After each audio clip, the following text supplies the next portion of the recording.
What is up, everybody? Welcome back to the channel. Welcome back to the vlog. Okay, so we're gonna be doing the final Hotside install on this On3 Foxbody Turbo kit. So I'm excited. I mean, that's like, I think like the most real step. I mean, I've done a lot of stuff, but this is like the realest step so far. So first thing we're gonna do is we're gonna actually heat wrap the clutch wire, or the clutch cable that gets rolled next to the headers, and then we're gonna relocate the starter wire. We're just gonna move it a tiny bit out of the way. So those are the first things we're gonna do. Oh, and so this is for everybody that's been following along. So I found the belt. This is the belt. I will link it. I had to buy it on Amazon, but DAYCO, the 7701, I think the belt length is actually 77.1 is the effective length. And so check it out, it fits pretty good. So there's the belt, and I mean, it's pretty tight, and this is at max low, so feels good. I might tighten it up a touch, but we're looking pretty good. So let's get some heat wrap on this clutch cable. So the first thing I'm gonna do, so this is this is the starter cable.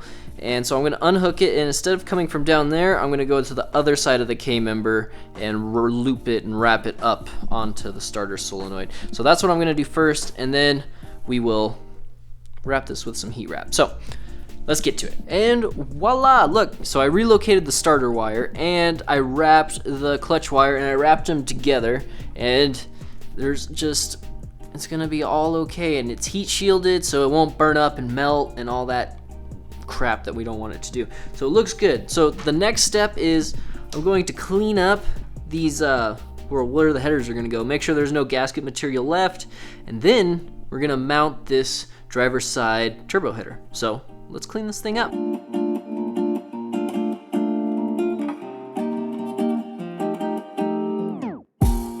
Alright, so for this install we're going to be using Ultra Copper RTV. Everybody on the forum says this is the greatest thing ever. Like, just use the copper RTV, you won't be upset. This works better than the gaskets is what I've heard. There's one other gasket that I can't remember off the top of my head. It's like ram seat or something, and that's supposed to be a really good one as well. But for everybody I've seen, Ultra Copper is the way to go. So that is what we are going to be using on this flange today. And so I did take this flange to a machine shop, and they refused it. They would not machine this for me. So, you know, we're gonna cut our losses, and I've heard a lot of guys say that it's totally fine, the flange the way it is, so we're just gonna go for it and clean this flange, put our RTV on it, and put it on the car. So let's get this thing going. Yeah, baby. Wonder if all my bad decisions get accounted in the algorithms. No statistician could dissuade me from my bigger vision.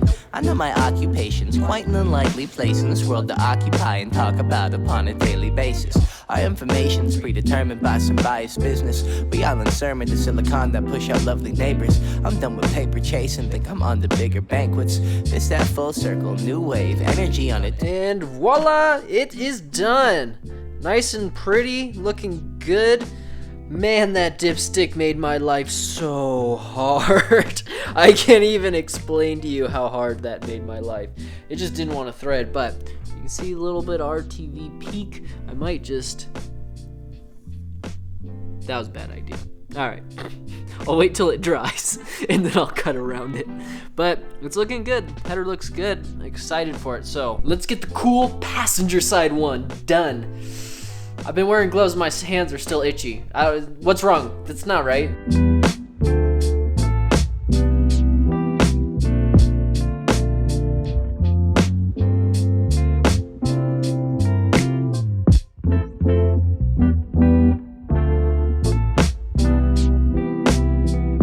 Alright, passenger side header is installed. It's looking good, but it got late, and we're gonna pick this up tomorrow and finish this. So we'll get the hot side done, get the wastegate installed, and see where we're at after that. So thanks for tuning in. It's not the end of the video. I'll see you guys tomorrow. What's up, everybody? We're back for the night, and we're gonna finish this hot side. So one thing I just want to throw in here, just in case you're wondering, so I was able to re-hook up my oil pressure gauge. So I got it fixed, and there's my cluster of fittings, but there it is, it's hooked up. No, that's good. I can actually get this thing going a little bit and not have to worry about that anymore. So let's get the wastegate installed to that upper crossover pipe, and then we'll start installing the rest of the hot side. Okay, so here is our wastegate, and so when you get your wastegate, this is it fully unassembled, and it comes with a 6-pound spring in it. It'll also come with a weldable V-band clamp that we don't need because the kit has a V-band on it already. So now we got both our V-band clamps, and then the wastegate also comes with this other V-band, so you can, I don't know, weld on some kind of other wastegate dump. But it also comes with a little wastegate dump as well, which we will be using, but that won't be till later. What we're mostly going to focus on is this fire ring that sits at the bottom of your wastegate, just like this.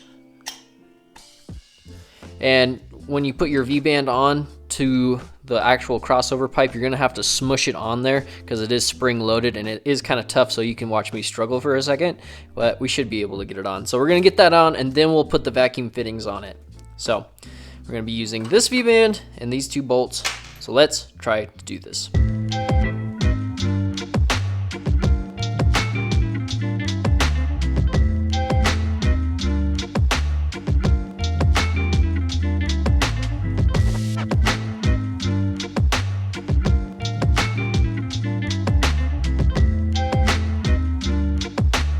Alright, so now that we got the wastegate on, we're going to loosely install the vacuum fittings. The bolt, then the washer, and then the fitting, then the other washer, and then we're just going to put one into the side one, and then it can move around a little bit, just hand tight, and then there's another one on top. We're gonna do the same thing. Washer, fitting, washer, and lightly screwed into the top. All right, and we'll be doing the vacuum fittings at the end so we get them all correct. But for now, we're just gonna loosely install this into the car. And the other thing is, I'm gonna put a tiny bead of RTV on this just because it just seems like a good idea. I wasn't at first, but I changed my mind. So just a tiny little itty bitty bit around this V-band, and then we'll do it on the other one as well. All right, like I said, just a tiny thin layer. Like it's not even barely, oh, that's a little thick right there, but it's not even barely even a layer. It's just barely on there. So, all right, let's get this on the car and loosely install it, and then we'll tighten everything up when we get it to where we want it. All right, so this is loosely installed, and we're gonna do the other side, or the other part of the crossover from the bottom. So this is the best way I had the V-band looking. I had it the other way originally, and it doesn't fit quite right, so this works better, if you are wondering. But on to the next. Kind of out of breath. All right, so all the hot side piping is on. It looks good, and the wastegate is actually in a position right now. If you see it, it's not totally pointed towards the ground, but it's pointed back a little bit, just so we're not burning anything in the engine compartment, and it's not totally pointed towards the ground and shooting dirt everywhere. So that's where it's gonna stay for right now, but we are gonna mess with this later on when we do the boost controller. So we'll mess with it a little bit more, but for now, everything's installed and it looks nice. You look at it up here, man. Everything looks good, fitment looks good, all looks fat and happy. So in all the videos, everybody says to leave the exhaust loose, all the V-bands loose before you tighten everything up. That's definitely true. Make sure you leave everything loose and then tighten it up because you need to mess with it a little bit. So what I was finding I was having problems with is the V-band clamps weren't like totally perfect. Like when they were, the V-band wouldn't, when you tighten them down, it wouldn't actually bring the two V-band joints together. So I had to mess with them a little bit until they were perfect, and then I would tighten down on them, and then the clamp would bring them together right. So and I did both the V-bands first, tighten them down, and then I did the ball and socket last. That's how I did it, and it worked pretty well, and everything seems like it's sealed up, ready to go. So there's one more thing we got to do in this video, and it's the 90-degree oil filter adapter. I wanted to do that with the exhaust on, so I knew exactly where to put it. So let's get that installed real quick. All right, so here is the 90-degree adapter. I got the instructions right in front of me. and they say to clean the block, make sure there's nothing on there that could interfere with it, and then lube up this O-ring in the back, and then lube up this O-ring right here. So we're just gonna take a little bit of oil and do that right now. All right, so it's lubed up, and we got the oil filter that works with it, the FL820S. And so after we get it on, we torque it down to 25 foot-pounds. So we're gonna get that done right now. So let's get her done. All right, gosh, there's like no good angle. Okay, so it's on, you can see it, it's like behind everything. So what I'm gonna have to do is, this one kind of fits, but it is actually touching the pan right now, which isn't cool. So they make a skinnier version. It's a little bit longer, but it's skinnier. I got the thick, fat version because I thought that was gonna work better. It didn't. So there is another oil filter that works with it, and we will be using that one instead because there's length this way, but there's nothing towards the pan. So we're gonna get the skinnier, longer one and test that out because this isn't cool touching the oil pan. I guess it's good we check now instead of finding this out before we tried to start the car. So I'm gonna go do that at some point and we'll get this resolved. So the FL820S does not work because that's what we got on the car, and it doesn't work. That's not cool. So we're gonna go get the FL500S, and that one should work, and get this little thing resolved. But that is the end of this video, guys. Thank you for watching. If you made it this far, please like, subscribe, comment, all that good stuff. And again, thank you for your continued support. And on that, I'll catch you guys on the next one.